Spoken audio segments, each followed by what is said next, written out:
All right. Good morning. What an honor to be here today. My name is Matthew Jubelius. I'm the founder of Virtunurse. I'm also a registered nurse, and I'm excited to tell you a little bit more. So let's jump in.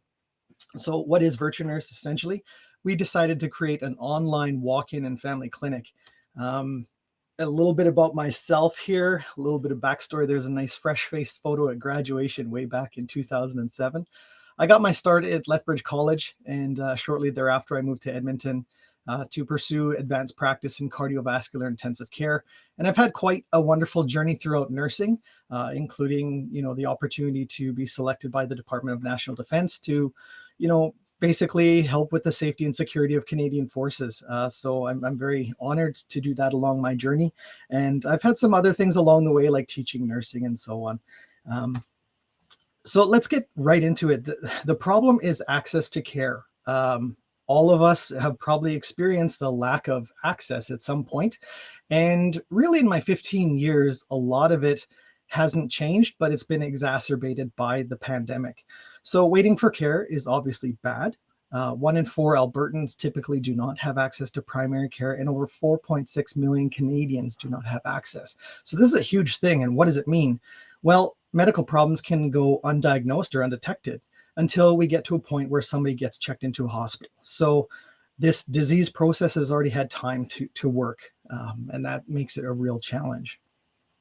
This also means an additional strain on our care system. So people can't access a family or a walk-in clinic, for example.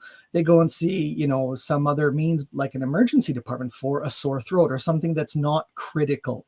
So that places additional strain on staff and teams when there's a critical event, which is what these folks are trained for. So it's a very cumulative effect. So we created Virtunurse, the solution to increase early access. And it's quite simple. You log on to our platform. You're able to view appointments or times that work for you, so you can plan your day. There's no waiting for a half a day to see somebody. When you have an appointment at 10 o'clock, you're going to be seen at 10 o'clock. And as we develop and grow our practitioners, you'll be able to actually select based on their bio. So for example, if you're looking at workplace stress, you'll be able to see people that are really gifted in that area, or mental health, versus something like a geriatric or an older senior population, where we will have and developing staff members to support that.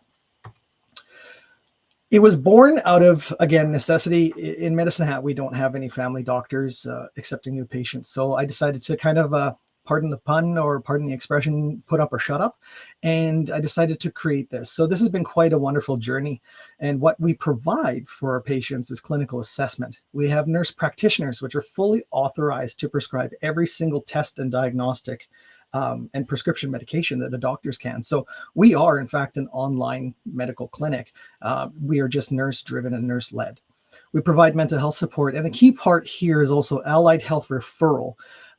If we can't solve the problem, we know, and we have an internal network to get care. So for example, if we're providing some mental health support and we determine that somebody has, let's say, childhood trauma, well, that's out of our scope, but we know people who are additionally trained in childhood trauma. So we are able to greenlight and send somebody effectively and timely. None of this 6 months to a year waiting list to get care. You're able to see people within it. So healthcare is definitely a team sport, and we want to expedite that process. We see a lot of municipalities out there, but if you look at the map on the right, there's a lot of rural communities, and those people are who we want to focus on. These people are typically the ones that don't have family doctors. We've heard many stories about access to care and closing of hospitals. Virtunurse is trusted, convenient, and available. How we stack up against Google? Well, I don't know if there's that I'm feeling lucky button, but it's not necessarily a trusted site. If we look at a traditional telehealth service, not necessarily available, even if they claim that they're 24 hours, they're still limited by staff. So we want to make sure that we're saying and doing what we say we are. And obviously, once someone gets to a hospital stage, it's a little bit more challenging because you're already down the disease pathway, and your care is more involved that way. So where are we going? I kind of mentioned a little bit earlier, as we add more practitioners to our team, we're going to be able to grow. So we're starting in Medicine Hat and we're focusing more on Alberta. We have planned expansion to expand into different provinces, and that will hopefully be by the end of the year. I'm a firm believer that no one ascends alone, and this is all about a team, and healthcare is a team sport. I have some advisors that are very trusted and very dear to me. I have Mr. Jim Sodero. He revolutionized the licensure process for driver's license across the US. And I also have Miss Deborah Gregg. She is an executive coach, and she works with exceptional leaders that really want to change the world.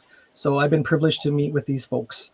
And I also am very privileged to work along with our nurse practitioners. On the left, we have Ms. Megan Simpson, and on the right, we have Jenna Habib. So these Sorry, Matthew, I'm going to have to tell you time's up. So just wrap up in just a couple seconds, please. Oh, absolutely. Thank you very much. Thanks. The ask that we're looking for here is just let your networks know about Virtunurse, that we exist. It's easy to book, and we're excited to help you. There's my contact information if you want to have more of a chat, and I appreciate your time today. Thank you. So I don't know if I was first to the microphone, but so to preempt Danny and the tough questions, my questions are around payment. Yes. Are you connected with Alberta Health? Like, are you somehow competing against like the TELUS TELUS Health agreement with Alberta Health? How does that work? We are private. We attempted the process to be publicly registered. However, the Alberta Health System didn't recognize it in terms of their process. TELUS is a competitor of ours, and we also will work, for example, with, again, our spirit is to be collaborative. So, for example, if we're referring someone for blood work, people can utilize their Alberta Healthcare number in order to receive that support and kind of offset that cost. Thank you. Thank you. So just to follow up on, excuse me, Court's question, because I was wondering the same thing. Have you had any pushback from people having to pay to see a nurse when they can go to the walk-in clinic and get it for free? I have had, in my experience, I've had one person that has said, why this? I can get it for free. And then kind of as the conversation developed, kind of like they already had a family practitioner, they had quite stable. Again, this is for folks that just really don't have access. Thanks. Thank you. So my question, I don't think it's as hard as everyone thinks it's going to be. But my question is about access. So Yes. You're primarily targeting rural communities that are known to have intermittent internet connections and so forth, and your platform is primarily online. How are you gonna how are you gonna manage that risk in terms of accessibility? I think that's a very good question. I don't have any control over the telecommunications aspect of it. Again, we're focusing on folks that are rural, but also have that digital literacy and internet connection. So that remains a challenge, I think, for especially remote communities. This, I think, is a step in a positive direction to increase access virtually. I don't have a full answer for you, Danny. I think it's a matter of, as we go along, we're able to track the data and say, like, where are people coming from? And when we get to a point, we can start advocating based on that data to say, look, like, these people would like to access more, or we hear more about this, and then we can kind of collaborate and see how it will work with the telecommunications partner. Thank you. Thank you. I also have another question from Matthew.